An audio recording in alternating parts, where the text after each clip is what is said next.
نحمده ونصلي على رسوله الكريم اما بعد فاعوذ بالله من الشيطان الرجيم بسم الله الرحمن الرحيم رب اشرح لي صدري ويسر لي امري واحلل عقدة من لساني يفقهوا قولي باب قول الله تعالى واتوا البيوت من ابوابها آؤ گھروں کو ان کے دروازوں سے. حدثنا ابو الولید حدثنا شعبہ عن ابی اسحاق قال سمعت البراء رضی اللہ عنہ یقول نزلت هذه الآیت فینا. حضرت براء کہتے تھے یہ آیت ہمارے بارے میں اتری ہے. کانت الانصار، انصار کا طریقہ یہ تھا، اذا حجوا جب حج کرتے فجاؤ تو آتے، لم يدخلوا من قبل ابواب بیوتہم کہ حج کر کے واپس اپنے گھر کے دروازوں سے نہ آتے تھے، ولکن من ظہورها لیکن اس کے پچھلی طرف سے آتے تھے. فجاء رجل من الانصار تو ایک شخص انصار میں سے آیا، فدخل من قبل بابہ تو دروازے کے اندر سے داخل ہو گیا، فکأنہ عیر بذالک تو اس پر اس بات سے عیب لگایا گیا یا اسے لعنت ملامت کی گئی. فنزلت تو یہ آیت اتری ولیس البر بان تأتوا البیوت من ظہورها ولکن البر من اتقى وأتوا البیوت من ابوابها. یہ کوئی نیکی کا کام نہیں کہ گھروں میں پچھلی طرف سے آؤ، لیکن نیکی اس شخص کی ہے جو تقوی اختیار کرے اور گھروں کو ان کے دروازوں سے آؤ. باب السفر قطعۃ من العذاب، سفر عذاب کا ہی ایک ٹکڑا ہے. اور آپ کہیں گے نہیں جی یہ تو اس دور کی بات تھی جب لوگ اونٹوں پہ اور گھوڑوں پہ سواری کرتے تھے، اور اب تو جہاز ہیں اور بہت شوق سے جہاز میں بیٹھتے ہیں. لیکن آپ نے دیکھا ہوگا کہ جہاز میں بیٹھنا بھی کچھ کم مشقت کی بات نہیں ہوتی. اونٹ پر بیٹھ کے تو کسی کو مرنے کا خیال کم ہی آتا ہوگا، لیکن شاید ہی کوئی شخص ہو جیسے جہاز میں بیٹھ کے موت یاد نہ آئی ہو. اور دوسری بات یہ کہ اس میں بھی مسلسل کئی گھنٹے جب آپ فضا میں رہتے ہیں تو وہ بھی تھکاوٹ میں اتنا ہی اضافہ کر دیتا ہے جتنا آپ کسی گھوڑے یا اونٹ پر. تو آپ صلی اللہ علیہ وسلم کی بات جو ہے یہ اس میں کوئی شک کی بات نہیں ہے. اور پھر آپ دیکھیں کہ سفر میں چاہے آپ کسی 5 اسٹار ہوٹل میں بھی کیوں نہ ہو، لیکن آپ کی جو روٹین میں فرق آتا ہے آپ کے سب طریقوں. اور میں سمجھتی ہوں کہ دنیا کی روٹین اور دنیا کی چیزوں میں سب سے زیادہ نقصان جو میں پرسنلی فیل کرتی ہوں سفر کا، وہ یہ ہوتا ہے کہ گھر میں رہ کر جو آپ کی مخصوص عبادات یا اذکار یا کچھ چیزوں کو آپ اپنے عادت بنا رہے ہوتے ہیں یا لا رہے ہوتے ہیں، سفر میں جا کے وہ سب ملیا میٹ ہو جاتا ہے اور کوئی چیز آپ کے کنٹرول یا بس میں بعض اوقات نہیں رہتی. اور جب واپس آتے ہیں تو یوں لگتا ہے پھر سے نئی زندگی سٹارٹ کرنا ہے. اسی لیے وہ روزہ چھوڑنے کا بھی حکم دیا گیا کہ ظاہر ہے کہ رمضان میں اگر کوئی روزہ چھوڑ دیتا ہے سفر کی وجہ سے تو اس روزے کا وہ ثواب تو نہیں جو بعد میں رکھے گا رمضان کے علاوہ. تو وہ یعنی اطمینان کے ساتھ انسان اپنے گھر میں جس طرح اللہ تعالیٰ کی اطاعت اور عبادت کر سکتا ہے، تو سفر میں وہ چیز کسی بھی طرح ممکن نہیں تھی. نمازیں ویسے ہی آدھی ہو جاتی اور آدھی پڑھ کے لگتا ہے جیسے جرم کیا ہے. اور پھر اس کے بعد یہ ہے کہ جس کام پر آپ گئے ہوتے ہیں اس کام میں مصروفیت کی وجہ سے، خواہ کوئی اچھا کام ہی کیوں نہ ہو، تو اس میں سونے جاگنے اٹھنے کے بعض اوقات یہ ہوتا ہے کہ نیند کا ٹائم فرق ہو جاتا ہے. اگر آپ بہت لمبا سفر کریں ایک ملک سے دوسرے ملک، تو وہاں پر ہو سکتا ہے کہ یہاں آپ کے ابھی سونے کا ٹائم اور وہاں جاگنے کا ٹائم ہو جائے، اور وہ جاگنا آپ کے لیے ایک مصیبت ہو جاتا ہے. اس میں نمازیں چلی جاتی ہیں بعض اوقات. اسی طرح یہ ہوتا ہے کہ بعض اوقات طہارت کے لیے، وضو کے لیے پانی اور ان تمام چیزوں کی اویلیبلٹی نہیں ہوتی. تو اس حالت میں بھی انسان جو کچھ نماز وغیرہ ادا کرتا ہے، خواہ آپ جہاز کے ٹوائلٹ کو استعمال کرنا چاہیں تو وہ بھی آپ کے لیے ایک مشقت ہوتی ہے، وضو کرنا وہاں ایک مصیبت ہے. تو یہ ساری چیزیں یعنی دنیا کے کمفرٹ خواہ کتنے بھی ہوں، لیکن اصل کمفرٹ مادی کمفرٹ نہیں ہوتا، روحانی ہوتا ہے. اللہ تعالیٰ سے وہ تعلق جتنا جتنا قائم رہتا ہے اتنا ہی کمفرٹ آپ زیادہ فیل کرتے ہیں. اگر اس میں کوئی چیز کم ہو رہی ہے تو پھر یہ کمفرٹ کچھ بھی نہیں دیتے. آپ نے آیت پڑھی ہوگی نا 16ویں پارے میں، من اعرض عن ذکری فإن له معیشۃ ضنکا ونحشره یوم القیامۃ اعما قال رب لم حشرتنی اعما وقد كنت بصیرا قال كذلك اتتك آیاتنا فنسیتها وكذلك اليوم تنسى. چھوٹی سی بات کہاں لے جاتی ہے انسان کو کہ ہمارے ذکر سے تم نے منہ موڑا، ہمیں بھولے رہے، ہم تمہیں بھول گئے. باب السفر قطعۃ من العذاب. حدثنا عبد الله بن مسلمة حدثنا مالك عن سمي عن ابي صالح عن ابي هريرة رضي الله عنه عن النبي صلى الله عليه وسلم قال السفر قطعة من العذاب. سفر عذاب کا ایک ٹکڑا ہے. يمنع احدكم طعامه وشرابه ونومه. تم میں سے کسی ایک کو اس کے کھانے سے، اس کے پینے سے، اس کی نیند سے روک دیتا ہے. فاذا قضى نهمته. جب کوئی شخص اپنا کام پورا کر چکے، اپنی مہم پوری کر لے، فليعجل الى اهله. تو اپنے گھر والوں کے پاس جلدی واپس چلا جائے. ہاں اگر اللہ کی راہ میں جیسے جہاد وغیرہ ہے تو وہ اس کا اپنا ایک فضل اور فضیلت ہے. باب المسافر اذا جد به السیر ويعجل الى اهله. مسافر جب جلدی چلنے کی کوشش کر رہا ہو اور اپنے گھر والوں کے پاس جلدی لوٹے حدثنا سعيد بن ابي مريم اخبرنا محمد بن جعفر قال اخبرني زيد بن اسلم عن ابيه قال كنت مع عبد الله بن عمر رضي الله عنهما بطريق مكة فبلغه عن صفية بنت ابي عبيد شدة وجع فاسرع السير. عبداللہ بن عمر کے بارے میں آتا ہے کہ وہ مکہ کے راستے میں تھے تو ان کو اطلاع پہنچی صفیہ بنت ابی عبید یعنی جو ان کی بیوی تھی کہ شدت وجع ان کے وہ بہت سخت بیمار ہیں. فاسرع السیر تو انہوں نے آنے میں جلدی کی. حتی اذا کان بعد غروب الشفق نزل یہاں تک کہ سورج غروب ہونے کے یا شفق کے غروب ہونے کے بعد بھی آ گئے کیونکہ ویسے تو رات کے وقت آنا خلاف سنت کہا گیا لیکن یہاں پر وہ ان کی بیماری کی وجہ سے آ گئے. فصل المغرب والعتمۃ جمع بینہما تو انہوں نے کیا کیا مغرب اور عشاء کو اکٹھا کر کے پڑھ لیا. ثم قال پھر کہا انی رأیت النبی صلی اللہ علیہ وسلم کہ میں نے نبی صلی اللہ علیہ وسلم کو ایسے ہی کرتے دیکھا اذا جد بہ السیر جب ان کو جلدی آنے کی ضرورت ہوتی اخر المغرب وجمع بینہما تو مغرب کو ذرا تاخیر سے پڑھ کے عشاء کے ساتھ جمع کر کے پڑھ لیتے تھے. بسم اللہ الرحمن الرحیم. ابواب المحصر روکے جانے والے کے بارے میں. احصر تم کا قرآن پاک میں لفظ آتا ہے یعنی اگر کوئی احرام پہن کے گھر سے نکل گیا اور راستے میں اس کو روک لیا گیا تو اس کا کیا ہوگا. وجزاء الصید یا اگر کسی نے شکار کر لیا تو اس کو کیا بدلہ دینا ہوگا. باب المحصر وجزاء الصید. باب المحصر وہ شخص جو روک لیا جائے یعنی احرام کی حالت میں وجزاء الصید اور شکار کی جزا.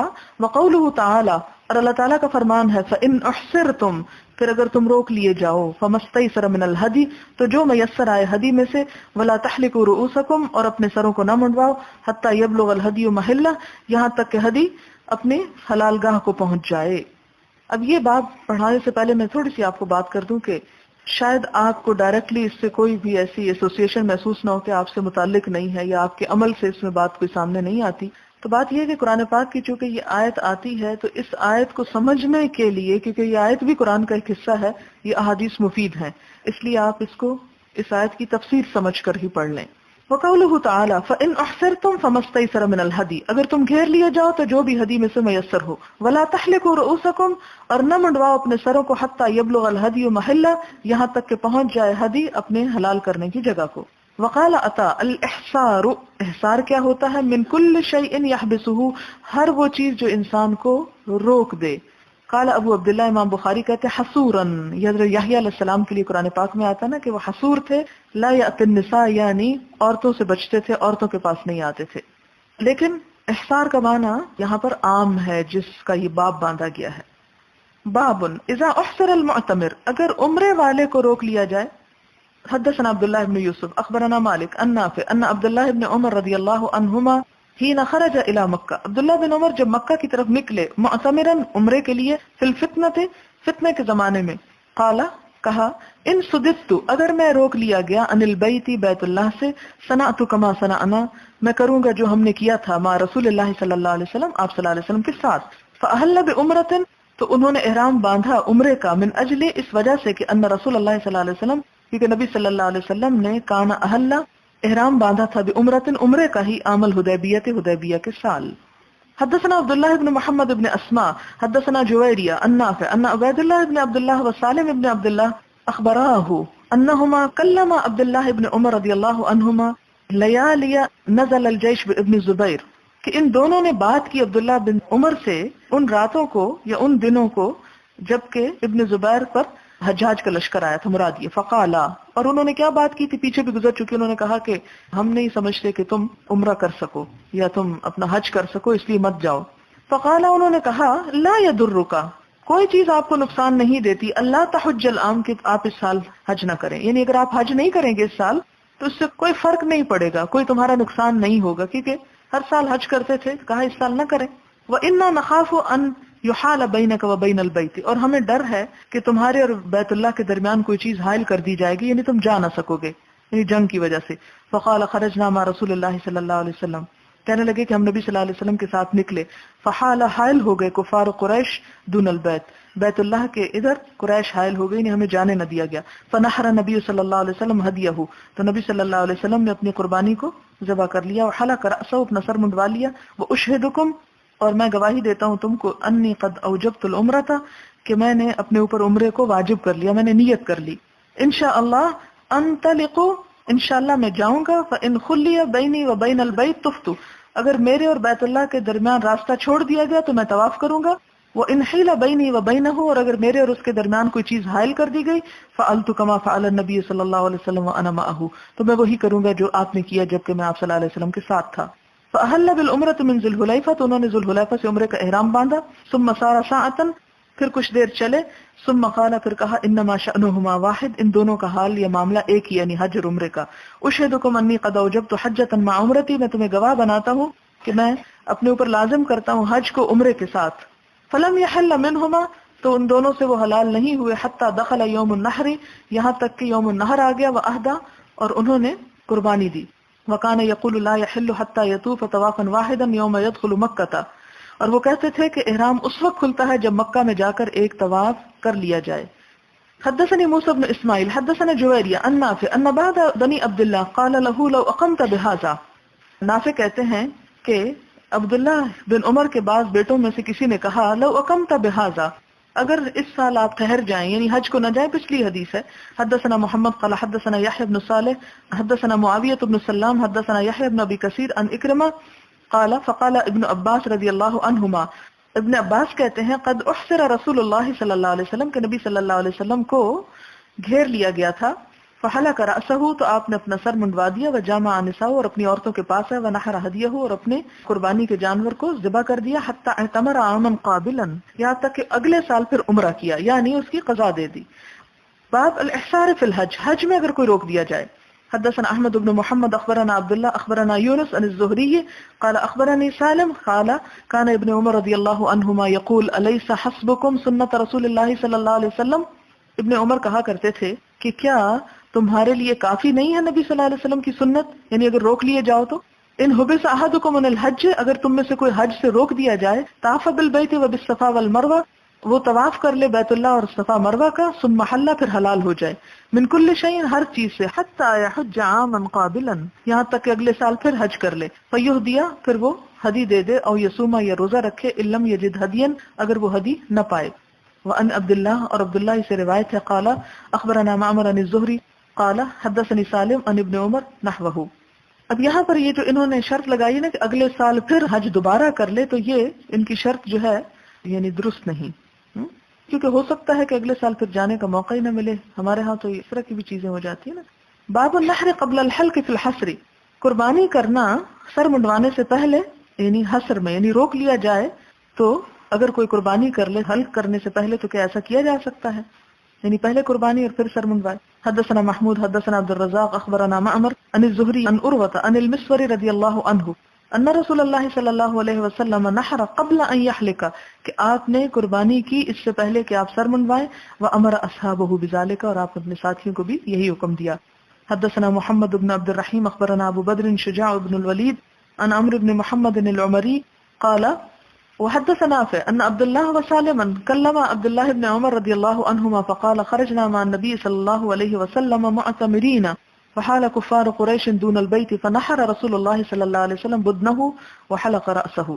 تو اس سے کیا پتہ چلتا ہے کہ جہاں پر بھی احرام انسان کھولے وہیں پر قربانی کر دے اور اپنے سر منڈوا دے. اور بعض کی رائے یہ ہے کہ وہ اپنی قربانی حرم میں بھیج دے اور جب تک وہ وہاں ذبح نہ ہو اس وقت تک احرام نہ کھولے. لیکن نبی صلی اللہ علیہ وسلم کے طریقے سے ہمیں پتہ چلتا ہے کہ جہاں آپ کو روک دیا گیا وہیں آپ نے کھول کر قربانی کر لی. کیونکہ یہ بھی تو ہو سکتا ہے نا کہ وہ بھی نہ بھیجنے کا موقع ملے. اگر یہ روک دیے گئے تو ہو سکتا ہے باقی بھی کوئی نہ جانے کے قابل ہو. تو ایسی قید لگانے سے پھر ایک مشکل میں ڈالنے والی بات اپنے آپ کو.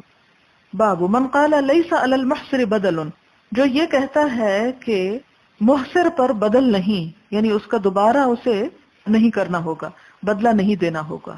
وقال روح، اور روح کہتے ہیں ان شبل، شبل سے. یہ شبل جو ہے اس کا معنی ہوتا ہے شیر کا بچہ. یہ نام ایک دن میں نے کہا تھا نا، خوبصورت نام. ان ابن ابی نجیح ان مجاہد ان ابن عباس رضی اللہ عنہما انما البدل علی من نقض حجہ بالتلذذ، کہ بدل تو یعنی قضا تو اس پر لازم ہے دوبارہ آنا جو توڑ دے اپنے حج کو تلذذ یعنی لذت حاصل کرنے کے لیے، یعنی رفث کی وجہ سے. پیچھے میں نے ابھی ابن عمر کی حدیث کے بعد یہ کہا نا کہ ابن عمر کا فتویٰ کیا تھا کہ وہ کیا کرے اس وقت تو اپنا قربانی اور سر وغیرہ منڈوا لے اور وہاں پر اتنا ہی کام کرے، لیکن اگلے سال اس کو پھر پورا کرے. لیکن یہاں پر دوسری رائے کیا ہے کہ یہ چونکہ اس نے جان بوجھ کے ایسا نہیں کیا، وہ تو عمرے کی نیت سے گیا تھا لیکن ہو نہیں سکا، تو اس پر بدل نہیں، یعنی قضا، بدل کا معنی یا قضا ہے، یعنی قضا نہیں۔ ابن عباس کیا کہتے ہیں کہ قضا اسی پر ہے کہ جو جان بوجھ کے اپنا حج کا احرام توڑ دے۔ فَأَمَّا مَنْ حَبَسَهُ عُذْرٌ، اور جو کوئی کسی عذر کی وجہ سے نہ کر سکے، اور غیر ذالک، یا اس کے علاوہ، فَإِنَّهُ يَحِلُّ، تو وہ حلال ہو جائے گا، وَلَا يَرْجِعُ، اور نہیں لوٹے گا، یعنی قضا نہیں کرے گا۔ وَإِذَا كَانَ مَعَهُ هَدْيٌ، اور اگر اس کے ساتھ ہدی ہوگی، وَهُوَ مُحْصَرٌ، اور وہ روک لیا گیا، نحرہ، اس کو ذبح کر دے گا۔ ان کان لا یستطیع ان یبعث به، اگر اس میں ہمت نہ ہو کہ وہ وہاں پر بھجوا سکے۔ وان استطاع، اور اگر اس کی استطاعت ہو، ان یبعث به، کہ اس کو بھیج دے، لم یحل، تو حلال نہ ہو، حتی یبلغ الہدی محلہ، جسے قرآن میں آتا ہے کہ یہاں تک کہ قربانی اپنی حلال گاہ کو پہنچ جائے۔ اب یہ جو فرق ہے نا ائمہ کے درمیان محلہ سے، تو یہ اختلاف جو واقع ہوا ہے یہ محل کے لفظ سے ہوا ہے۔ بعض نے اس سے مراد محلہ کیا لیا، منا ہی لیا، کہ وہیں پہنچے گی تو احرام کھولا جائے گا، اور دوسرے ائمہ نے کیا لیا اس سے کہ جس جگہ، یعنی جہاں پر وہ روک دیا گیا ہے، وہیں پر جب وہ قربانی کر دے تو بس وہ پھر حلال ہو جائے۔ قال مالک وغیرہ ینحر ہدیہ ویحلق فی ای موضع، امام مالک کہتے ہیں وغیرہ، اور ان کے علاوہ، وغیرہ سے مراد امام شافعی ہیں یہاں، کیونکہ ان کا مسلک بھی ینحر ہدیہ، کہ وہ اپنی ہدی کو قربان کرے، ویحلق، اور سر منڈوا دے، فی ای موضع کانا، جس جگہ پر بھی وہ ہو، ولا قضاء علیہ، اور اس پر عمرے کی قضا دینا یا حج کی قضا دینا واجب نہیں ہے۔ لأن النبی صلی اللہ علیہ وسلم واصحابہ بالحدیبیہ نحروا وحلقوا وحلوا من کل شیء قبل الطواف، کہ نبی صلی اللہ علیہ وسلم اور آپ کے ساتھی حدیبیہ میں انہوں نے قربانیاں بھی کر دیں، سر بھی منڈوا لیے، اور حلال ہو گئے ہر چیز سے طواف سے پہلے ہی، یعنی طواف تو نہیں کر سکے تھے لیکن پھر انہوں نے احرام کھول دیے تھے۔ وقبل ان يصل الهدي الى البيت، اور اس سے پہلے کہ ہدی جو ہے وہ بیت اللہ کو پہنچے، یعنی اپنی جگہ پر۔ ثم لم يذكر ان النبي صلی اللہ علیہ وسلم امر احدا ان يقضوا شيئا، پھر اس بات کا کوئی ذکر نہیں ملتا کہ نبی صلی اللہ علیہ وسلم نے کسی کو بھی اس کی قضا کا حکم دیا ہو، یعنی آپ نے اس کی قضا لازم نہیں قرار دی۔ ولا يعود له، اور نہ وہ لوٹے اس کے لیے۔ والحدیبیہ خارج من الحرم، اور حدیبیہ حرم سے باہر کا علاقہ ہے۔ اس سے کیا پتہ چلتا ہے کہ حرم تک بھی نہیں پہنچے تھے، حرم سے باہر ہی انہوں نے اپنے آپ کو حلال کر لیا، راستے میں ہی۔ حدثنا اسماعیل قال حدثني مالك عن نافع ان عبد الله بن عمر رضی اللہ عنہما قال حين خرج الى مکہ معتمرا في الفتنة، عبداللہ بن عمر فتنے کے زمانے میں جب عمرہ کرنے کو مکہ گئے، کیا کہا، ان صددت عن البيت صنعنا كما صنعنا مع رسول الله صلی اللہ علیہ وسلم، فأهل بعمرة من أجل أن النبي صلی اللہ علیہ وسلم كان أهل بعمرة عام الحدیبیة۔ یہاں پر اوپر والی بات تو ایک ہی ہے، یہاں سے آپ ذرا توجہ سے سنیں کہ فأهل بعمرة، تو عمرے کا احرام پہنا، کیونکہ نبی صلی اللہ علیہ وسلم نے بھی عمرے کا ہی احرام پہنا تھا حدیبیہ کے سال۔ ثم ان عبداللہ بن عمر، پھر عبداللہ بن عمر نظر فی امرہ، انہوں نے اپنے معاملے میں غور کیا، فقال، تو کہا، ما امرهما الا واحد، ان دونوں کا معاملہ تو ایک ہی ہے، یعنی دونوں چیزیں برابر ہی ہیں، یعنی احرام تو دونوں کے لیے ایک ہی طرح کا ہوتا ہے۔ فالتفت الى اصحابہ، متوجہ ہوئے اپنے ساتھیوں کی طرف، فقال، تو کہا، ما امرهما الا واحد، کہ ان دونوں کا معاملہ ایک ہی ہے۔ اشہدکم، میں تمہیں گواہ بناتا ہوں، انی قد اوجبت الحج مع العمرۃ، کہ میں نے واجب کیا حج کو عمرے کے ساتھ۔ ثم طاف لهما طوافا واحدا، پھر ان دونوں کے لیے ایک ہی طواف کیا۔ ورأى ان ذلك مجزئ عنہ، اور یہ سمجھا کہ ان کو یہ کافی ہے۔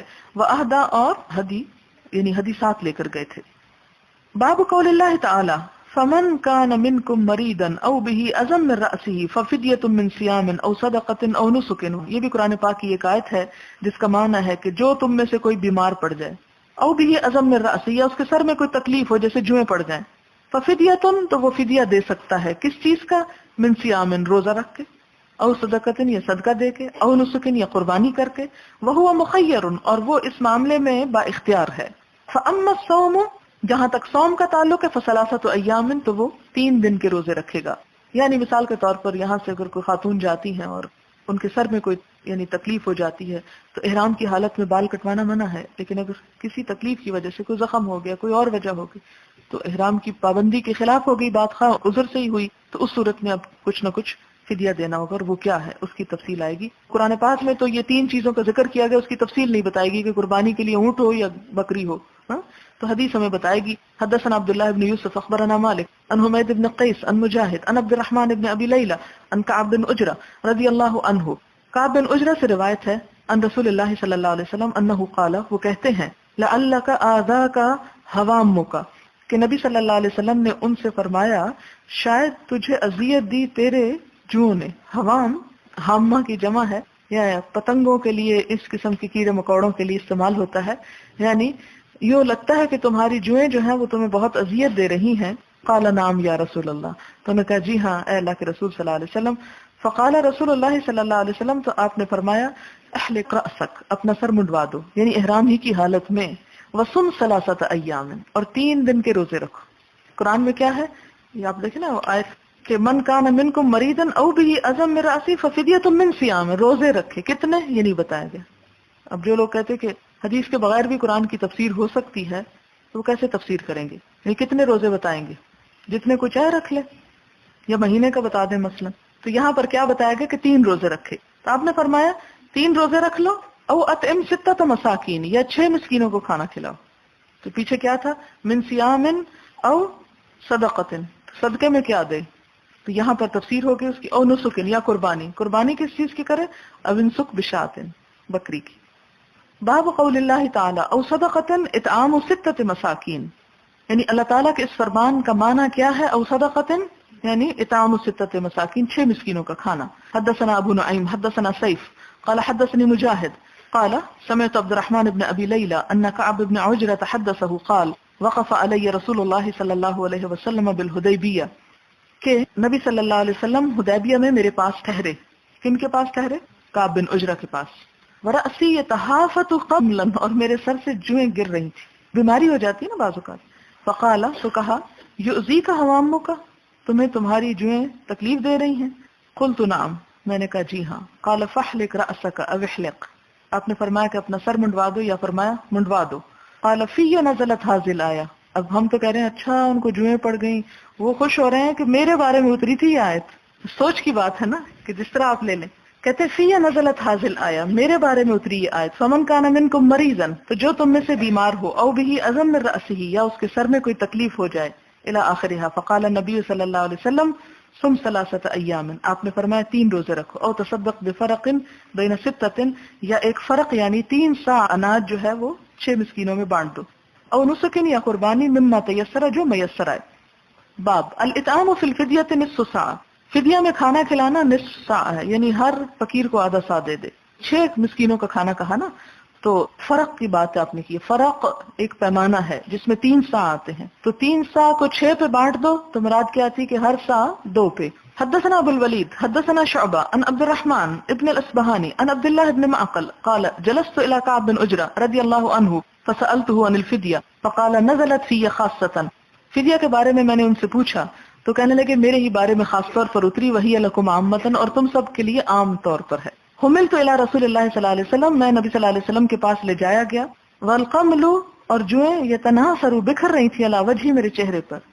فقال، تو کہا ما كنت ارى الوجع بلغ بك ما ارى، ما كنت ارى، میں نہیں سمجھا تھا یا میرا نہیں خیال تھا، وجع بیماری یا تکلیف، بلغ بك ما ارى کہ پہنچی تجھے اس حد تک جو میں دیکھ رہا ہوں، یعنی اتنی زیادہ تجھے تکلیف ہوگی. اور یہ چونکہ اللہ تعالیٰ نے شاید آیت اتارنی تھی اس لیے ایک سبب پیدا کر دیا. او ما كنت ارى الجهد بلغ بك ما ارى، یا آپ نے فرمایا کہ ما كنت ارى الجهد یعنی مشقت پہنچی ہے تجھ کو اس حد تک جو میں دیکھ رہا ہوں. تجد شاة، بکری ہے تمہارے پاس؟ فقلت لا، میں نے کہا نہیں. فقال فصم 3 ایام، آپ نے فرمایا 3 دن کے روزے رکھ لو. اور اطعم 6 مساکین، یا 6 مسکینوں کو کھانا دے دو. لكل مسکین نصف ساع، ہر مسکین کو آدھا سا. باب النسک شاة، نسک سے مراد بکری ہے. حدثنا اسحاق حدثنا روح حدثنا شبل عن ابن ابي نجيح عن مجاهد قال حدثني عبد الرحمن بن ابي ليلى عن كعب بن عجرة رضي الله عنه ان رسول الله صلى الله عليه وسلم رآه وانه يسقط على وجهه فقال ايؤذيك هوامك؟ قال نعم. فامره ان يحلق وهو بالحديبية ولم يتبين لهم انهم يحلون بها وهم على طمع، یعنی حدیبیہ کے موقع پہ یہ واقعہ پیش آیا تھا کعب بن عجرہ کا، اور ان کے لیے واضح نہیں تھا کہ وہ اس کے ساتھ حلال ہو سکتے ہیں یا یہ احرام کے خلاف کوئی کام کر سکتے ہیں. وہم علی طمع، اور وہ ابھی امید رکھے ہوئے تھے ان يدخلوا مکہ، کہ مکہ جائیں گے. فانزل اللہ الفدیہ، تو اللہ تعالیٰ نے فدیہ اتار دیا. فامرہ رسول اللہ صلی اللہ علیہ وسلم، تو نبی صلی اللہ علیہ وسلم نے حکم دیا ان یطعم فرقا بین 6، کہ کھلائیں ایک فرق یعنی پیمانہ 3 سا 6 لوگوں میں. او یہدی شاتن یا ایک بکری قربانی دے، او یصوم ثلاثۃ ایام یا 3 دن کے روزے رکھے۔ وعن محمد بن یوسف حدثنا ورقان ابن ابی نجیح عن مجاہد قال حدثني عبد الرحمن بن ابی لیلى عن كعب بن عجرة رضی اللہ عنہ ان رسول اللہ صلی اللہ علیہ وسلم رآہ وقمله يسقط على وجهه مثله۔ باب قول اللہ تعالی فلا رفث، یعنی رفث نہیں کرنا چاہیے۔ حدثنا سلمان بن حرب حدثنا شعبہ عن منصور عن ابی حازم عن ابی ہریرہ رضی اللہ عنہ قال قال رسول اللہ صلی اللہ علیہ وسلم من حج هذا البیت فلم يرفث ولم يفسق، جس نے اس گھر کا حج کیا پھر کوئی بے حیائی کی بات نہ کی اور نہ ہی کوئی گناہ کا کام کیا، رجع کما ولدته امه، تو لوٹے گا جس طرح کے اس دن تھا جب اس کی ماں نے اسے جنم دیا۔ باب قول اللہ عز وجل ولا فسوق ولا جدال فی الحج، حج میں کوئی لڑائی جھگڑا اور کوئی گناہ کی بات نہ ہوگی۔ حدثنا محمد بن یوسف حدثنا سفیان عن منصور عن ابی حازم عن ابی ہریرہ رضی اللہ عنہ قال قال النبی صلی اللہ علیہ وسلم من حج هذا البیت فلم يرفث ولم يفسق رجع كيوم ولدته امه، کہ جس نے بیت اللہ کا حج کیا پھر اس دن کوئی بے حیائی کی بات نہ کی اور نہ ہی کوئی گناہ کیا تو اس طرح لوٹے گا جس طرح اس کی ماں نے اس کو جنم دیا۔ بسم اللہ الرحمن الرحیم۔ باب جزاء الصید ونحوہ، جزا یعنی فدیہ یا کفارہ، الصید شکار کا، ونحوہ اور اس جیسی چیزوں کا۔ وقول اللہ تعالی اور اللہ تعالیٰ کا فرمان ہے، لا تقتلوا الصید، نہ تم قتل کرو شکار کو یا نہ مارو شکار، وانتم حرم، حالانکہ تم حالت احرام میں ہو، ومن قتلہ، اور جس نے مارا اس کو یعنی شکار کو، منکم تم میں سے، متعمدن جان بوجھ کر، فجزاء تو بدلہ ہے، مثل ما قتل مانند اسی کے جو اس نے مارا ہو، من النعم جانوروں میں سے، الی قولہ اللہ تعالیٰ کے فرمان تک، واتقوا اللہ الذی الیہ تحشرون، اور ڈرو اللہ سے وہ ذات جس کی طرف تم اکٹھے کیے جاؤ گے۔ اس باب میں ہم دیکھتے ہیں کہ صرف آیت ہے، کوئی حدیث نہیں ہے، لیکن آیت بھی سیلف ایکسپلینیٹری ہے۔ باب اذا صاد الحلال فاهدى للمحرم الصید اکلہ، باب اذا صاد جب شکار کرے، الحلال حلال شخص، یعنی احرام کے بغیر اگر کوئی شخص کوئی شکار کر لیتا ہے اور پھر وہ کسی ایسے شخص کو اس میں سے کھانے کے لیے دیتا ہے جس نے احرام پہنا ہوا ہو، تو وہ شخص اکلہ کھا سکتا ہے اس کو۔ بغیر احرام کے شخص نے شکار کیا، شکار کر کے احرام والے کو کھانے کو دیا، احرام والا کھا سکتا ہے۔ ولم یرا ابن عباس و انس بالذبح بأسا، ابن عباس اور حضرت انس کے نزدیک ذبح کرنے میں کوئی حرج نہیں، یعنی شکار کرنا حرام ہے لیکن اگر کوئی جانور خود سے خریدا ہوا ساتھ لے جا رہا ہے تو راستے میں اس کو احرام پہنے ہوئے ذبح کرنے میں کوئی حرج نہیں، کیونکہ آپ دیکھیں کہ منا میں جب قربانیاں ذبح کی جاتی ہیں تو بھی لوگ احرام ہی کی حالت میں ہوتے ہیں۔ وَهُوَ فِي غَيْرِ الصَّيْدِ نَحْوَ الْإِبِلِ وَالْغَنَمِ وَالْبَقَرِ، اور وہ شکار کے علاوہ جیسے اونٹ ہو، بکری ہو، گائے ہو، وَالدَّجَاجِ اور مرغی ہو، وَالْخَيْلِ اور گھوڑا۔ گھوڑا اگرچہ مویشی جانور نہیں ہے، حلال کے ضمن میں نہیں آتا، اس کو مکروہ سمجھا گیا اس کا گوشت کھانا، اور حرام کے اس میں بھی نہیں آتا۔ یقال عدل، یہ لفظ اس میں عدل کا آیا ہے، اس کا کیا معنی ہے؟ اس کا معنی ہے مثلو، مانند۔ فَإِذَا كُسِرَتْ عِدْلٌ، اور اگر زیر کے ساتھ عدل کا لفظ آئے، فَهُوَ زِنَةٌ، تو اس کا معنی ہے وزن۔ ذَلِكَ، یہ قیامن کا لفظ جو آیا ہے اس کا معنی ہے قوامن، قوام کہتے ہیں گزارا کرنے کو۔ یعدلون یجعلون له عدلا، یعدلون کا معنی ہوتا ہے کسی چیز کے برابر کسی چیز کو بنا دینا، اس کے یعنی برابر لے آنا۔ حدثنا معاذ بن فضالہ حدثنا هشام عن يحيى عن عبد الله بن ابي قتادة قال انطلق ابي عام الحديبية فاحرم اصحابه ولم يحرم۔ عبداللہ بن ابی قتادہ یعنی ابو قتادہ کے بیٹے روایت کرتے ہیں کیا؟ قال انطلق ابی، گئے میرے والد، عام الحدیبیہ، حدیبیہ کے سال، فاحرم اصحابہ، تو احرام پہنا ان کے ساتھیوں نے، ولم یحرم، اور انہوں نے احرام نہ پہنا۔ کس نے احرام نہیں پہنا یہاں؟ ابو قتادہ نے۔ یہ سمجھنا ضروری ہے کہ کس نے احرام نہیں پہنا، کیونکہ ساری حدیث کا دار و مدار یا سمجھنے کا دار و مدار اسی بات پر ہے۔ ابو قتادہ نے احرام نہیں پہنا۔ وحدث النبی صلی اللہ علیہ وسلم، اور بتایا گیا آپ صلی اللہ علیہ وسلم کو، ان عدوا یغزوہ، کہ ایک دشمن آپ سے لڑنا چاہتا ہے. فانطلق النبی صلی اللہ علیہ وسلم، پس نبی صلی اللہ علیہ وسلم تشریف لے گئے. فبینا ابی مع اصحابہ، تو میرے والد اپنے ساتھیوں کے ساتھ تھے. یضحک بعضهم الی بعض، تو ان میں سے بعض کو دیکھ کر ہنسنے لگے. یعنی اب اس میں تھوڑی سی بات اچھی طرح سمجھ لیں، کیونکہ یہ حدیث بار بار آئے گی اور وہاں میں ہر دفعہ ترجمہ نہیں کروں گی. بات یہاں پر یہ کی جا رہی ہے کہ آپ صلی اللہ علیہ وسلم حدیبیہ کے سال جب عمرے کے لیے نکلتے ہیں تو آپ کے بہت سے ساتھی بھی آپ کے ساتھ ہیں. ان میں حضرت ابو قتادہ بھی ہیں جو احرام کے بغیر ہی ساتھ جا رہے ہیں. ان کی نیت نہیں ہوگی عمرہ کرنے کی، احرام نہیں پہنا. آپ راستے میں جا رہے تھے کہ آپ کو بتایا گیا کہ آپ کو ایک دشمن کا مقابلہ کرنا ہوگا. یعنی جیسے خبریں ملتی رہتی ہیں فلاں جگہ دشمن ہے، فلاں جگہ یہ مشکل ہے، اب یہ ہونے والا ہے. تو آپ صلی اللہ علیہ وسلم چلتے گئے، یعنی دشمن کا نام سن کے رکے نہیں، اور آپ کے ساتھی بھی آپ کے ساتھ جا رہے تھے. کہ ہوا ایسے کہ راستے میں کچھ لوگ ایک دوسرے کو دیکھ کے ہنسنے لگے. جیسے آپ لوگ بھی جب بہت سارے اکٹھے ہوتے ہیں، کوئی چیز گرتی ہے یا کوئی چیز نظر آتی ہے جس میں آپ سب کا انٹرسٹ ہے لیکن ایک دوسرے کو آپ منہ سے بتا نہیں سکتے، تو آپ ہنسنا شروع کر دیتے ہیں.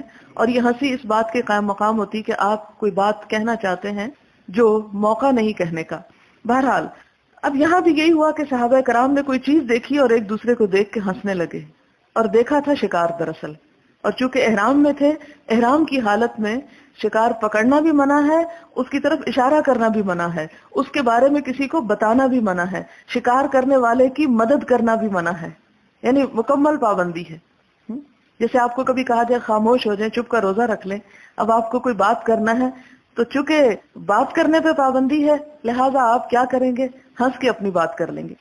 فَنَظَرْتُ، تو ابو قتادہ کہتے ہیں کہ میں نے دیکھا، فَإِذَا أَنَا بِحِمَارٍ وَحْشٍ، تو میں نے ایک نیل گائے دیکھی، گور خرگ دیکھا، ایک یعنی جانور ہے جس کا شکار کیا جاتا ہے. فَحَمَلْتُ عَلَيْهِ، تو میں نے اس پر حملہ کیا. فَطَعَنْتُهُ، اس کو برچھا مارا. فَأَثْبَتْتُهُ، اور اس کو بٹھا دیا، یعنی اسے ٹھکانے لگا دیا، شکار کر لیا کیونکہ یہ احرام کے بغیر تھے. وَاسْتَعَنْتُ بِهِمْ، میں نے ان سے مدد چاہی. کن سے؟ احرام والوں سے. فَأَبَوْا، تو انہوں نے انکار کر دیا. أَن يُعِينُونِي، کہ وہ مجھے مدد دیں. یہ ڈسپلن ہے نا، ایک ضابطہ ہے. حالانکہ کسی کی مدد کرنا بڑا ہی پسندیدہ کام ہے. وہ ایک حدیث میں آتا ہے نا کہ جب کوئی بندہ اپنے کسی بھائی کی مدد میں ہوتا ہے، اللہ تعالیٰ اس کی مدد میں ہوتے ہیں. ایک خوبصورت طریقہ اللہ کی مدد حاصل کرنے کا.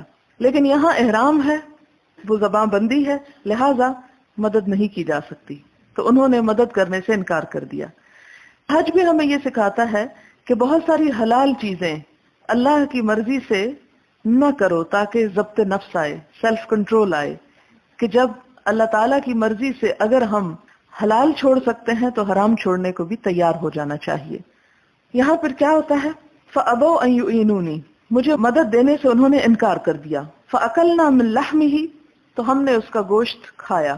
وَخَشِينَا، اور ہمیں ڈر ہوا، أَن نُقْتَطَعَ، کہ ہم پیچھے نہ رہ جائیں، منقطع نہ ہو جائیں، یعنی قافلے سے. ظاہر ہے کہ 1400 لوگوں کا قافلہ تھا تو سب آگے چلے گئے. یہ کچھ لوگ، ایک گروپ ایسا تھا جنہیں شکار نظر آیا اور یہ شکار کے اس میں مشغول ہو گئے، اور شکار ویسے بھی مشغول کرنے والی چیز ہوتی ہے. تو شکار ہوا اور اس میں سے کچھ گوشت کھایا بھی. اب آپ دیکھیں گوشت کھانے کے لیے اس کو پکانا بھی ہوتا ہے، کچا گوشت تو نہیں کھا سکتے. کہتے ہیں کہ فطلبت النبی صلی اللہ علیہ وسلم، تو میں نے کیا کیا، میں نے نبی صلی اللہ علیہ وسلم کو ڈھونڈا. طلب تو طلب کرنا ہوتا ہے، تلاش کرنا. میں نے ان کو تلاش کیا. ارفع فرسی، تو میں اپنے گھوڑے کو تیز چلاتا، شأون یعنی کچھ دیر، واسیر شأون، اور کبھی میں اس کو آہستہ چلاتا. یعنی یہ ایک محاورہ ایک طرح سے، ارفع فرسی شأون واسیر شأون. ارفع فرسی یعنی تیز دوڑانے کے معنوں میں، اور اسیر یعنی سیر چلنے کے معنوں میں. فلقیت رجلا من بنی غفار فی جوف اللیل، تو میں بنی غفار کے ایک شخص کو آدھی رات کو ملا. قلت، میں نے کہا، این ترکت النبی صلی اللہ علیہ وسلم، کہ تم نے نبی صلی اللہ علیہ وسلم کو کہاں چھوڑا، یعنی تمہیں کہاں ملے تھے. وہ آ رہا ہوگا اور قافلہ آپ کا جا رہا ہوگا، تو وہ اندازہ کرنے کے لیے کہ ہم اس جگہ ہیں اور یہ شخص جو ہے اسی رستے سے آ رہا ہے، تو اس کو معلوم ہوگا کہ آپ اس وقت کس مقام پر ہیں. قالا، وہ کہتا ہے، ترکتہ بطاہنہ، میں نے ان کو تہن کے مقام پہ چھوڑا. وہو قائل السقیا، اور وہ آرام کرنے والے، قائل قیلولہ سے ہے، اور وہ قیلولہ کرنے والے ہیں سقیا کے مقام پر.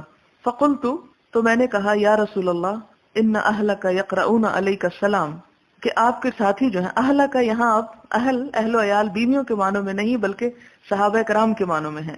آپ کے گھر والے، یعنی وہ بھی ایک بڑی فیملی ہے نا، آپ کے گھر والے آپ کو سلام کہتے ہیں. ورحمت اللہ، اور اللہ کی رحمت بھیجتے ہیں. انہم قد خشوا، وہ ڈر رہے ہیں، ان یقتطعوا دونک، کہ وہ آپ سے جدا نہ رہ جائیں، الگ نہ رہ جائیں. فانتظرہم، آپ ان کا انتظار کیجیے.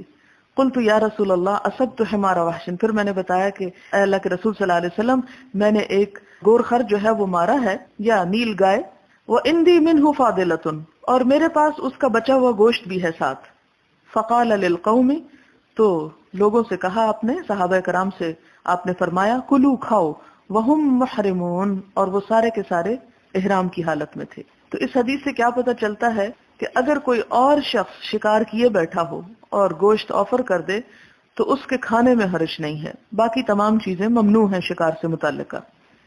بابن اذا رأى المحرمون صیدا، جب احرام والے کوئی شکار دیکھیں، فضحکوا، پھر ہنس پڑیں، ففتن الحلال، تو حلال شخص جو ہے وہ سمجھ جائے. تو کیا ایسا کیا جا سکتا ہے؟ وہ بھی کھا سکتے ہیں. کہیں ہنسنا تو اطلاع دینے میں نہیں شامل.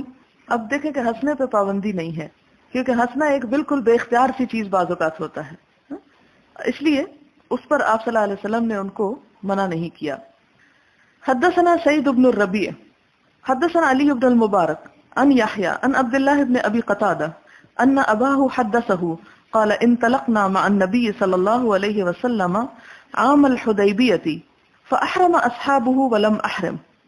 وہی حدیث ہے دوبارہ. ابو قتادہ کہتے ہیں کہ عام الحدیبیہ کو ہم نبی صلی اللہ علیہ وسلم کے ساتھ گئے، آپ کے صحابہ نے احرام پہنا اور میں نے احرام نہیں پہنا. فَأَنْبِئْنَا بِعَدُوٍ بِغَيْقَةَ، غیقہ کے مقام پر پتہ چلا کہ ایک دشمن ہے، ہمیں خبر ملی. انبئنا، ہمیں خبر دی گئی ایک دشمن کی غیقہ کے مقام پر. فَتَوَجَّهْنَا نَحْوَهُمْ، تو ہم اس طرف کو چل دیے.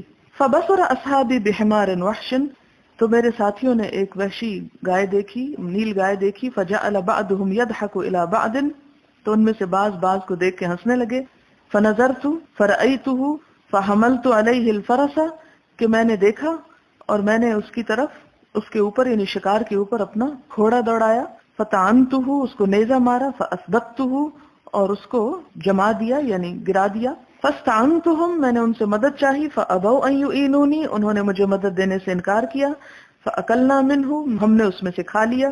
ثم لحقت برسول اللہ صلی اللہ علیہ وسلم، پھر میں نبی صلی اللہ علیہ وسلم سے جا ملا.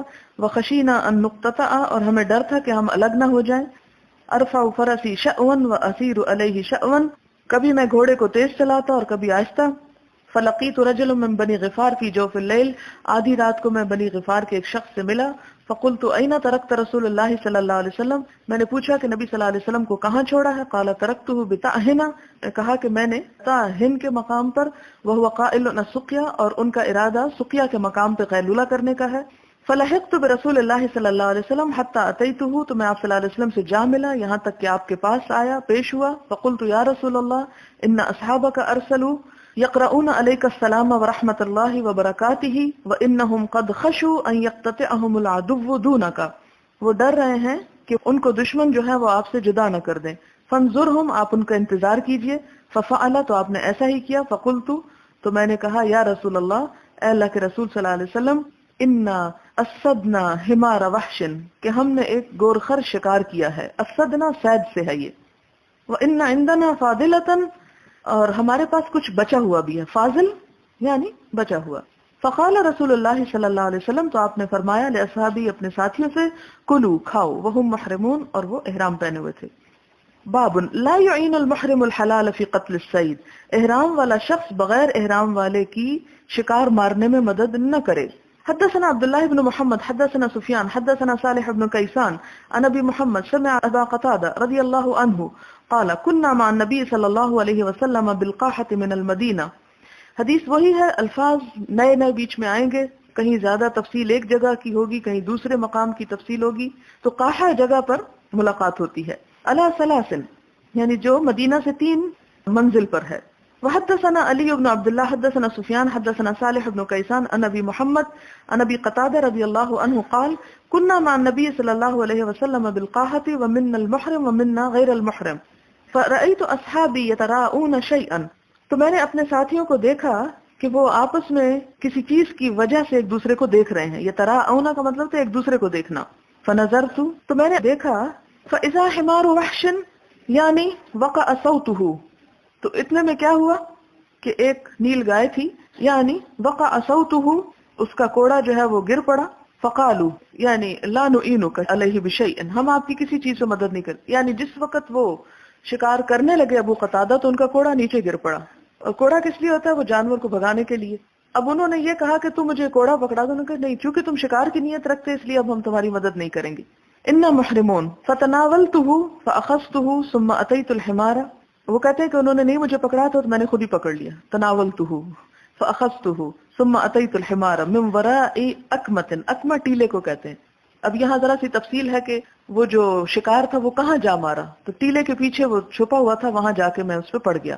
فأخرته، میں نے اسے کاٹ ڈالا.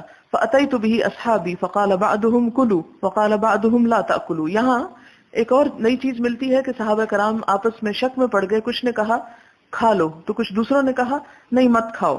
فأتيت النبي صلی اللہ علیہ وسلم، میں نبی صلی اللہ علیہ وسلم کے پاس آیا، وهو امامنا، فسألته فقال كلوه حلال. قال لنا عمرو اذهبوا الى صالح فسلوه عن هذا وغيره وقدم علينا ها هنا. باب لا يشير المحرم الى الصيد لكي يصطاده الحلال، نہ اشارہ کرے احرام والا طرف شکار کے تاکہ شکار کر سکے اس کو حلال شخص. یعنی احرام والا اس نیت سے کسی شکار کی طرف اشارہ نہ کرے کہ جس سے حلال شخص اسے شکار کر لے. حدثنا موسى بن اسماعیل حدثنا ابو عوانہ حدثنا عثمان هو ابن موهب قال اخبرني عبد الله بن ابي قتادة ان اباه اخبره ان رسول الله صلى الله عليه وسلم خرج حاجا فخرجوا معه فصرف طائفة منهم، تو ایک گروہ جو تھا ان میں سے دوسری طرف کو چلا گیا. فیہم ابو قتادہ، جن میں ابو قتادہ بھی تھے. فقال، تو کہا، خذوا ساحل البحر، تم ساحل سمندر کی طرف سے آؤ، حتی نلتقی، یہاں تک کہ ہم مل جائیں. فاخذوا ساحل البحر، تو وہ صحابہ کرام کا جو گروہ تھا وہ سمندر کے کنارے کنارے چلنے لگا. فلما انصرفوا احرموا كلهم، جب چلے تو سب کے سب نے احرام پہن لیا. الا ابا قتادہ لم يحرم، ابو قتادہ نے نہ پہنا. فبینما هم یسیرون اذ رأوا حمر وحش، اس دوران کہ وہ جا رہے تھے گورخر دیکھی. فحمل ابو قتادہ علی الحمر فاقر منها اتانا، گورخر جب دیکھی تو ان میں سے ایک مادہ کو شکار کر لیا. فنزلوا فاکلوا، سب اترے اور انہوں نے کھایا. من لحمها، اس کے گوشت سے. وقالوا، اور کہا، انأکل لحم صید ونحن محرمون، اور اس موقع پہ وہ کہنے لگے کہ کیا ہم احرام کی حالت میں یہ گوشت کھا لیں. فحملنا ما بقي من لحم الاتانی، تو باقی جو بچا گوشت ہم ساتھ اٹھا کے لے گئے. فلما اتوا رسول اللہ صلی اللہ علیہ وسلم قالوا یا رسول اللہ انا كنا احرمنا وقد كان ابو قتادة لم يحرم. صحابہ کرام نے نبی صلی اللہ علیہ وسلم کو قصہ بتایا کہ یا رسول اللہ صلی اللہ علیہ وسلم، ہم سب احرام پہنے ہوئے تھے اور ابو قتادہ نے احرام نہیں پہنا تھا. فرأينا حمر وحش فحمل عليها ابو قتادة فاقر منها اتانا فنزلنا فاكلنا من لحمها ثم قلنا انأكل لحم صيد ونحن محرمون فحملنا ما بقي من لحمها. قال امنكم احد امره ان يحمل عليها او اشار اليها. تو یہاں پر ایک نئی بات ہے کہ آپ صلی اللہ علیہ وسلم نے صحابہ کرام سے پوچھا کہ کیا اس شکار کو جب کیا جا رہا تھا تو تم میں سے کسی شخص نے اس میں کوئی مدد دی. امنکم احد امرہ، اس کا حکم دیا، ان یحمل علیہا، کہ وہ اس پہ حملہ کرے، او اشارہ الیہا، یا شکار کی طرف پوائنٹ آؤٹ کیا، اشارہ کیا. قالوا لا، صحابہ کرام نے کہا کہ نہیں، ہم میں سے کسی نے ایسا کچھ نہیں کیا. قال فقلوا ما بقي من لحمها، تو آپ نے فرمایا جو اس کا باقی گوشت ہے اس کو کھا لو. یعنی اگر تم نے اشارہ کیا تو پھر وہ جائز نہیں. باب اذا اهدى للمحرم حمارا وحشيا حيا لم يقبل، جب کوئی ہدیۃً دے احرام والے کو گور خر حیاً زندہ، یعنی اگر کوئی شخص زندہ شکار پکڑ کے کسی کو دے رہا ہو، لم يقبل تو اس کو نہ لے. حدثنا عبد الله بن يوسف اخبرنا مالك عن ابن شهاب عن عبيد الله بن عبد الله بن عتبة بن مسعود عن عبد الله بن عباس عن الصعب بن جسامة الليثي انه اهدى لرسول الله صلى الله عليه وسلم حمارا وحشيا وهو بالابواء. یہاں پر کیا ہوا کہ صعب بن جسامہ جو ہیں، انہوں نے نبی صلی اللہ علیہ وسلم کو ابوا کے مقام پر ایک گورخر تحفتاً بھیجا. وہو بالابواء، آپ ابوا کے مقام پر تھے، او بودان یا ودان کے مقام پر، فردہ علیہ، تو آپ نے اس کو واپس بھیج دیا، یعنی زندہ چکے تھا تو واپس بھیج دیا۔ فلما رأى ما فی وجہہ، آپ صلی اللہ علیہ وسلم نے جب دیکھا کہ اس کے چہرے پر یعنی اثرات دوسرے ہیں، یعنی اس کو اچھا نہیں لگا کہ آپ نے اس کا تحفہ واپس کیا، قال، فرمایا آپ صلی اللہ علیہ وسلم نے، انا لم نردہ علیک، ہم اس کو واپس نہیں کر رہے تجھ کو، الا انا حرم، مگر اس لیے کہ ہم حالت احرام میں، یعنی تم مائنڈ نہ کرو کہ ہم تمہارا یہ تحفہ قبول نہیں کر رہے، ہماری مجبوری یہ ہے کہ ہم احرام پہنے ہوئے ہیں۔ اس حدیث سے یہ پتہ چلتا ہے کہ اگر کوئی ذبح کیا ہوا شکار کا گوشت دیتا ہے وہ تو جائز ہے، لیکن ویسے ہی کوئی شکار پکڑ کے لا دیتا ہے تو اس کو لینا جائز نہیں۔ باب ما یقتل المحرم من الدواب، یعنی جو مار سکتا ہے المحرم احرام والا، من الدواب بھی جانوروں میں سے، یعنی اب یہاں ایک نئی بات پتہ چلے گی آگے آنے والی احادیث سے، اور وہ یہ کہ کون کون سے جانور ایسے ہیں جنہیں انسان حالت احرام میں بھی مار سکتا ہے۔ یہ کھانے والے جانوروں کو تو مارنے نہیں دیا گیا، لیکن کچھ اور جانور ہیں جنہیں مارا جا سکتا، اور وہ کیا ہے؟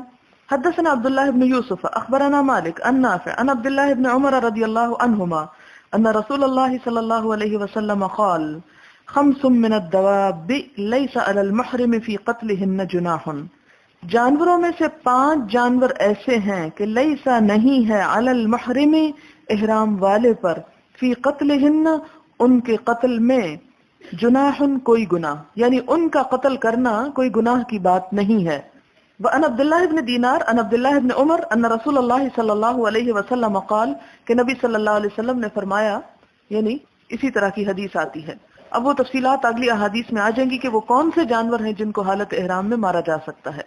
حدثنا مسدد حدثنا ابو عوانة عن زید بن جبیر قال سمعت ابن عمر رضی اللہ عنہما یقول حدثتنی احدى نسوة النبی صلی اللہ علیہ وسلم عن النبی صلی اللہ علیہ وسلم، ابن عمر کہتے ہیں کہ نبی صلی اللہ علیہ وسلم کی ازواج مطہرات میں سے ایک زوجہ محترمہ نے نبی صلی اللہ علیہ وسلم سے مجھے ایک حدیث بیان کی، حدثتنی، کیا؟ قال، آپ صلی اللہ علیہ وسلم نے فرمایا، یقتل المحرم، یعنی احرام والا قتل کر سکتا ہے، لیکن تفصیل یہاں نہیں ہے کہ کیا کیا، آگے آتی ہے۔ حدثنا اسبغ بن الفرج قال اخبرني عبد الله بن وهب عن يونس عن ابن شهاب عن سالم قال قال عبد الله بن عمر رضی اللہ عنہما، قالت حفصۃ، اب یہ حفصہ ہیں یعنی انہی کی بہن ہیں، تو بجائے اس کے کہ یہ کہنے کے کہ میری بہن نے مجھ کو بتایا، یہ کہا کہ نبی صلی اللہ علیہ وسلم کی ازواج مطہرات میں سے ایک زوجہ نے بتایا۔ قال رسول اللہ صلی اللہ علیہ وسلم، آپ نے کیا فرمایا؟ خمس من الدواب، 5 جانور ایسے ہیں، لا حرج علی من قتلہن، کوئی گناہ نہیں اس پر جس نے ان جانوروں کو قتل کر دیا، اور وہ کون سے ہیں؟ الغراب کوا، والحدأۃ چیل، والفأرۃ چوہا، والعقرب بچھو، والکلب العقور کاٹنے والا کتا۔ یہ 5 جانور ایسے ہیں کہ جن کو حالت احرام میں اگر وہ پیچھے پڑ جائیں تو مار سکتے ہیں، یا نقصان اگر سمجھیں، یہ نہیں کہ ڈھونڈ ڈھونڈ کے مارنا شروع کر دیں کہ راستے میں اور تو کوئی کام نہیں، چلیں یہی نیکی کماتے ہیں، نہیں، اگر راستے میں نظر آ جائے تو انہیں مارا جا سکتا ہے، یعنی تکلیف دینے لگیں۔ اب اس سے آپ اندازہ لگائیں کہ یہی تو اسلام کی وسعت ہے، یہی دین یسر ہے، جہاں احرام کی حالت میں اتنی سخت پابندیاں کہ آپ اشارہ بھی نہیں کر سکتے، وہاں پر یہ کہ جو چیز اذیت دے اس کو مار بھی سکتے ہیں۔ تو ابھی تک آپ نے جتنے بھی دین کے احکامات پڑھے اس میں کوئی ریجیڈیٹی نہیں ہے کہ چاہے کچھ بھی گزرے یہی کرنا ہے اور کچھ نہیں کر سکتے، نہیں، ایک کام نہیں کر سکتے تو دوسرا کر لو، دوسرا نہیں تو تیسرا کر لو، بہت چوائس ہے۔ ہاں، کچھ چیزیں ایسی ہیں کہ جو پرنسپلز ہیں، جیسے نماز، تو نماز کی ایک روح ہے، نماز ایک عبادت ہے، نماز تو نہیں چھوڑ سکتے، لیکن اس میں کھڑے ہو کے پڑھو، نہیں تو بیٹھ جاؤ، بیٹھ کے نہیں تو لیٹ جاؤ، لیٹ نہیں سکتے تو اشارے ہی سے پڑھ لو، اور وضو نہیں کر سکتے تیمم کر لو، اوقات کی پابندی نہیں کر سکتے کسی خاص عذر کی وجہ سے تو جمع کر لو، قبلہ نہیں ملتا تو قبلے کے بغیر پڑھ لو۔ اب آپ دیکھیں کہ یہی تو اصل وسعت ہے۔ اب یہ تو نہیں کہا گیا کہ خواہ ہلاک ہو یا مرنے لگو تو بھی تمہیں کھڑے کر کے ہی نماز پڑھی جائے۔ حدثنا يحيى بن سليمان قال حدثني ابن وهب قال اخبرني يونس عن ابن شهاب عن عروة عن عائشة رضي الله عنها ان رسول الله صلى الله عليه وسلم قال، آپ نے فرمایا، خمس من الدواب كلهن فاسق، 5 جانور ایسے ہیں کہ سب کے سب فاسق ہیں۔ اب یہاں سے فاسق کی تعریف بھی آپ کو پتہ چل جائے گی کہ فاسق کون ہوتا ہے. قرآن کی نظر میں کیا الذین ینقضون عہد اللہ من بعد میثاقہ ویقطعون ما امر اللہ بہ ان یوصل، کہ اس میں بھی کاٹنے والی بات ہے. اللہ سے کیا ہوا عہد بھی کاٹتا ہے اور بندوں سے تعلق بھی کاٹتا ہے. یقطعون ما امر اللہ بہ ان یوصل، تو ینقض اور یقطع، یہ نقض اور قطع جو ہے یہ فاسق کی علامات ہیں. اور ایک اور جگہ پر وَيُفْسِدُونَ فِي الْأَرْضِ، فساد پھیلانا. تو یہاں پر بھی ان جانوروں کو فاسق جانور کہا گیا کیونکہ وہ کاٹتے ہیں، تکلیف دیتے ہیں، نقصان پہنچاتے، فساد پھیلاتے ہیں. یقتلن فی الحرم، حرم میں بھی مارے جا سکتے ہیں. الغراب والحدب والاقرب والفأر والکلب العقور. اب آپ کہیں گے کہ کوا کیا کاٹتا ہے اور چیل کیا کاٹتی ہے؟ کوا کیا کرتا ہے پتہ ہے آپ کو؟ وہ بچوں کا بڑا مشہور ترانہ ہے، دکھ جیلیں بھی فاختہ اور کوے انڈے کھائیں. اور اسی طرح چیل بھی جو ہے وہ اسی قسم کے شکار کرتی ہے اور انسانوں کے لیے بھی بعض اوقات نقصان دہ ہوتی ہے. اور کتے کی تو خیر آپ سب کو پہچان ہے کہ کتنا نقصان دہ ہے. تو بجائے اس کے کہ وہ ایسا یعنی پاگل کتا گھس جائے کہیں اور سب کو نقصان پہنچائے، بہتر ہے کہ اسی کو مار دیجیے. اور بچھو بھی اسی قسم کی چیز. حدثنا عمر بن حفص بن غیاث حدثنا ابي حدثنا الاعمش قال حدثني ابراهيم عن الاسود عن عبد الله رضي الله عنه قال بينما نحن مع النبي صلى الله عليه وسلم في غار بمنن اذ نزل عليه والمرسلات. یہاں پر حضرت عبداللہ بن مسعود کہتے ہیں کہ جب ہم نبی صلی اللہ علیہ وسلم کے ساتھ تھے ایک غار میں. کون سی غار تھی؟ بمنا، منا میں. اذ نزل علیہ، جب آپ پر اتری، کیا؟ والمرسلات، سورۃ المرسلات. وَإِنَّهُ لَيَتْلُوهَا، اور آپ اس کی تلاوت کر رہے تھے. وَإِنِّي لَأَتَلَقَّاهَا مِنْ فِيهِ، اور میں آپ سے اسے سیکھ رہا تھا. تلقی ہوتا ہے کسی کی زبان سے کوئی چیز سن کر سیکھنا. جیسے حضرت آدم علیہ السلام نے کیا کیا تھا؟ فَتَلَقَّى آدَمُ مِنْ رَبِّهِ بِكَلِمَاتٍ. تو اس سے کیا پتہ چلتا ہے کہ صرف لکھی ہوئی چیزیں پڑھنے سے انسان نہیں سیکھ سکتا جب تک کسی کے منہ سے ان کو سن کر نہ سیکھے، کیونکہ اس میں زیادہ قوت استعمال ہوتی ہے نا، زیادہ کنسنٹریشن ہوتی ہے کہ انسان دیکھ بھی رہا ہوتا ہے اور سن بھی رہا ہوتا ہے اور توجہ زیادہ ہوتی ہے بنسبت اس، کیونکہ جب انسان خود کوئی چیز پڑھتا ہے تو آزاد ہوتا ہے، چاہے پڑھے نہ پڑھے، ادھر دیکھے ادھر دیکھے. لیکن جب سننے کی باری آتی ہے تو پھر انسان کو زیادہ الرٹ ہونا پڑتا ہے. تو آدم علیہ السلام نے بھی جو سب سے پہلے تعلیم حاصل کی اللہ تعالیٰ سے، وہ کیا تھی؟ تلقی کے ذریعے. یعنی طریقہ تعلیم میں پہلا طریقہ تلقی ہے. اور حضور صلی اللہ علیہ وسلم نے بھی صحابہ کرام کو اسی طرح سکھایا. وَإِنِّي لَأَتَلَقَّاهَا مِنْ فِيهِ، اور میں آپ کے زبان مبارک سے، فی منہ کو کہتے ہیں، آپ کے منہ سے سیکھ رہا تھا، یعنی آپ کے زبان سے لے رہا تھا. وَإِنَّ فَاهُ لَرَطْبَةٌ بِهَا، اور آپ کا چہرہ اس کو پڑھنے سے تر و تازہ تھا. اس سے یہ پتہ چلتا ہے اگر استاد کا چہرہ تر و تازہ ہو تو وہ سیکھنے میں زیادہ مدد دیتا ہے بنسبت دوسری شکل کے. اذ وثبت علینا حیۃ، کہ ہم سیکھ سکھا رہے تھے کہ ایک سانپ ہم پہ ٹوٹ پڑا. وثبت میں جمپ لگا کے اچانک کسی کے اوپر جا کودنا. فقال النبی صلی اللہ علیہ وسلم، تو نبی صلی اللہ علیہ وسلم نے فرمایا اقتلوها، اسے قتل کر دو. فابتدرناها، تو ہم جلدی بھاگے اس کی طرف، لپکے اس کی طرف.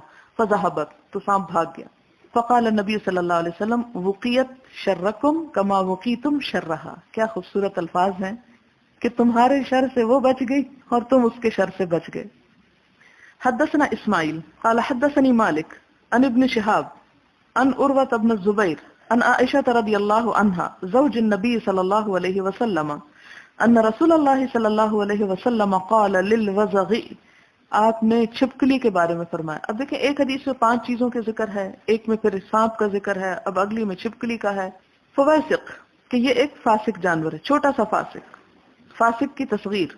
ولم اسمعه امر بقتله، اور میں نے یہ نہیں سنا کہ آپ نے اس کو قتل کرنے کا حکم دیا ہو، یعنی اس کو ویسے بھی فاسق نہیں فواسق کہا اور قتل کی بات بھی نہیں کی، تو اس سے مراد یہ ہے کہ یہ زیادہ نقصان دہ نہیں ہے.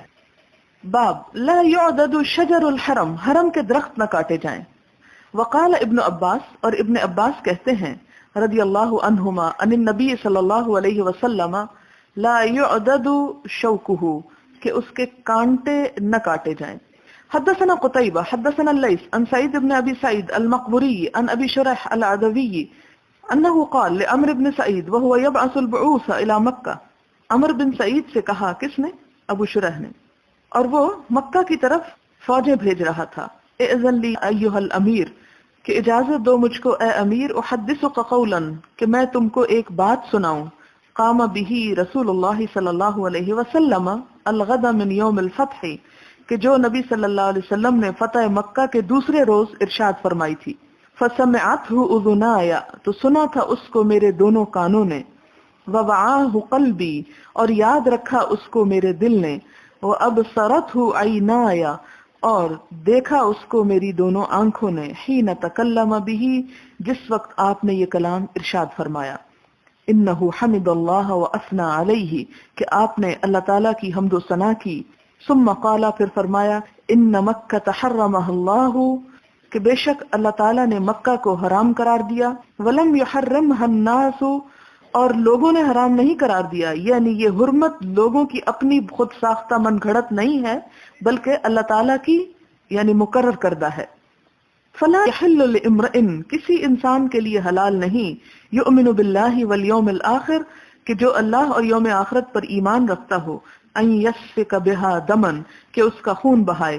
ولا یعضد بها شجرۃ، اور نہ یہ حلال ہے کہ اس کا کوئی درخت کاٹے. فإن احد ترخص، اگر کسی ایک نے اس کو رخصت دی، لقتال رسول اللہ صلی اللہ علیہ وسلم، نبی صلی اللہ علیہ وسلم کی لڑائی کے لیے، یعنی اس سے کوئی رخصت حاصل کرے. ترخص کا مطلب ہے رخصت یعنی نکالے یا رخصت مانگے.